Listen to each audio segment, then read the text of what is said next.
ৰেঙনি চেনেলত সম্প্ৰচাৰিত হৈ থকা দেউতা ধাৰাবাহিকত অভিনয় কৰা ঋষি প্ৰকৃততে কোন হয়, ক'ত ঘৰ, তেখেতৰ শিক্ষাগত অৰ্হতা কিমান, কাৰ সৈতে আছে প্ৰেমৰ সম্পৰ্কত, এই সকলোখিনি জানিব পাৰিব আজি এই ভিডিঅ'টোৰ জৰিয়তে। গতিকে ভিডিঅ'টো অলপো স্কিপ নকৰাকৈ শেষলৈকে চাই থাকিব। নমস্কাৰ বন্ধু বান্ধৱীসকল, আপোনালোক সকলোকে স্বাগতম জনাইছোঁ মই প্ৰতীক্ষাই SP নিউজ আছামিজৰ অন্য এটি নতুন ভিডিঅ'লৈ। আপোনালোকৰ বাবে লৈ আহিছোঁ পুনৰ এটি নতুন ভিডিঅ'টো সকলোৱে আদৰি ল'ব বুলি আশা কৰিলোঁ। আহক আজি ভিডিঅ'টোৰ পৰৱৰ্তী অংশলৈ আগবাঢ়োঁ। হয়, ৰেঙনি চেনেলত সম্প্ৰচাৰিত হৈ থকা দেউতা ধাৰাবাহিকত অভিনয় কৰা ঋষিৰ প্ৰকৃত নাম হৈছে গৌতম চৰকাৰ।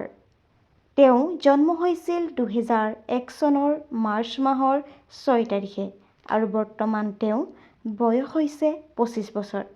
জনপ্ৰিয় অভিনেতা গৌতম চৰকাৰৰ পৰিয়ালত আছে পিতৃ, মাতৃ আৰু এজন ভাতৃ। তেখেতৰ পিতৃৰ নাম হৈছে গকুলবশী চৰকাৰ, মাতৃৰ নাম হ'ল উমৰণী চৰকাৰ আৰু ভাতৃৰ নাম হ'ল উত্তম চৰকাৰ।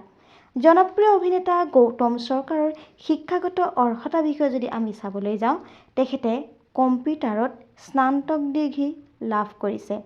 তাৰ পাছতেই তেওঁ গুজৰাট ইউনিভাৰ্চিটিৰ পৰা ইঞ্জিনিয়াৰিং কমপ্লিট কৰিছে।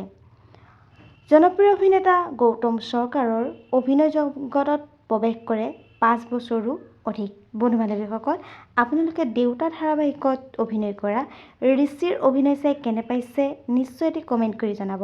আজিলৈ ভিডিঅ'টো আছিল ইমানখিনিয়ে। যদি ভিডিঅ'টো চাই ভাল পালে ভিডিঅ'টোত এটা লাইক কৰিব, কমেণ্ট কৰিব, শ্বেয়াৰ কৰিব, লগতে চেনেলটো ছাবস্ক্ৰাইব কৰি কাষতে থকা বেল আইকনটো প্ৰেছ কৰি অল কৰি দিবলৈ নেপাহৰিব। ধন্যবাদ।